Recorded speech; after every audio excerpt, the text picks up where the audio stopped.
Hello, music enthusiasts. It's time to count down my 10 favorite albums that came out in July 2022. Starting with my number 10, it's Oceans of Slumber with their album Starlight and Ash. This is progressive doom metal. It's got gothic vibes, kind of a gospel feel sometimes, some rock and pop influences scattered throughout. It's their fifth album. Amazing female vocals on this album from Cami Beverly. And unlike their last album, there's no screaming on this one, just singing. I kind of prefer their last album, the self-titled album from 2020. It's my favorite of theirs, but this is still pretty great. It is probably the best vocal performance of any of their works, but the compositions are a bit more straightforward on this one. Compared to their previous one. It actually almost gives me vibes of simpler bands like Evanescence, and Cami Beverly can even give Amy Lee a run for her money in terms of vocal talent. But their previous work, if you do like this and check it out, their previous work is very different. It's a bit more progressive and complex, so I would describe that more like Catatonia and Opeth meets Ginger, Wintersea, Cellar Darling. So if you're a fan of any of those bands, then check out Oceans of Slumber. I should say I've listened to, I think, 17 albums that came out in July, which is about typical for me in terms of how many new things I'll check out each month. Sometimes it's around 20. It's usually around 20 albums that I can actually sink my teeth into.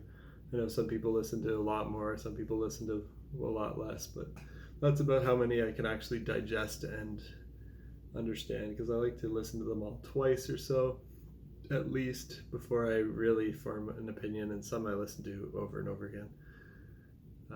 My number 9 of the month is by a band called LSDD, and the album's called Into the Mirror Cloud. And this is progressive power metal. It's their second album. They're a Bulgarian band. They sing in English, but you can hear a bit of their accent when they're singing.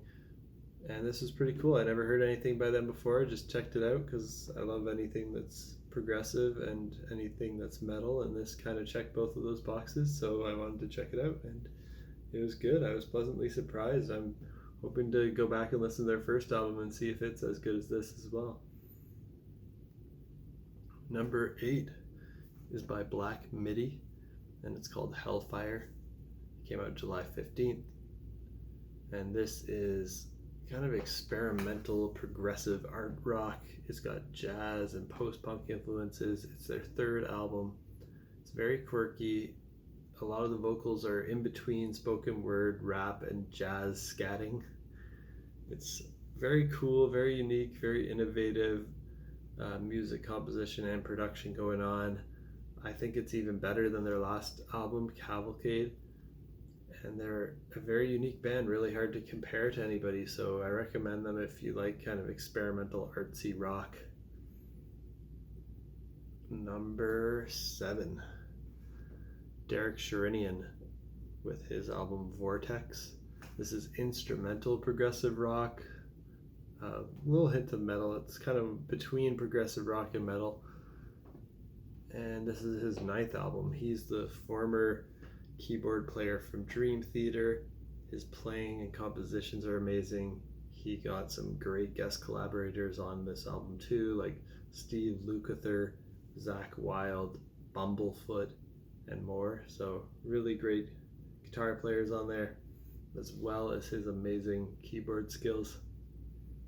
Number 6 is Imperial Triumphant with their album Spirit of Ecstasy. This is avant-garde, technical, dissonant, blackened death metal with jazz influences. Very hard to describe the genre of this. I just kind of said a bunch of words that sound crazy. And it came out on July 22nd. It's their 5th album. And it's very strange, but it's interesting. It's got those jazzy vibes, but it's also really dissonant, really heavy, harsh vocals. Has some cool guest musicians as well, similar to Derek Sherinian's album. This has guest spots from Snake, the vocalist of Voivod, from Alex Skolnick, the guitarist from Testament, and from Kenny G, the saxophone legend. Pretty amazing that they got Kenny G to play on an Avant-Garde black metal album. I would have never expected that, but good for them. And they're also like Black Midi in that they're really hard to compare to other bands. There's really no band that I can think of that sounds exactly like them. Where am I now? Number 5. Greg Puciato with Mirror Cell.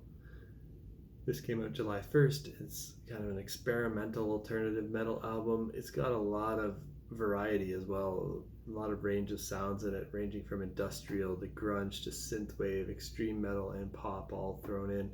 This is his second album, and I'm not surprised that it's all over the place genre-wise, because his first album is as well. But this is very powerful and hardcore in places, but also very melodic and catchy in others. Now getting into number 4 is by Ryo Okamoto, and it's called The Myth of the Mostrophis, and it came out July 29th. This is progressive rock. It's his 5th solo album, unless you count a soundtrack he did, in which case it's his 6th. He's the keyboardist from Spock's Beard. If you're a fan of transatlantic pattern-seeking animals, the Neil Morris band, Spock's Beard, you'll like this.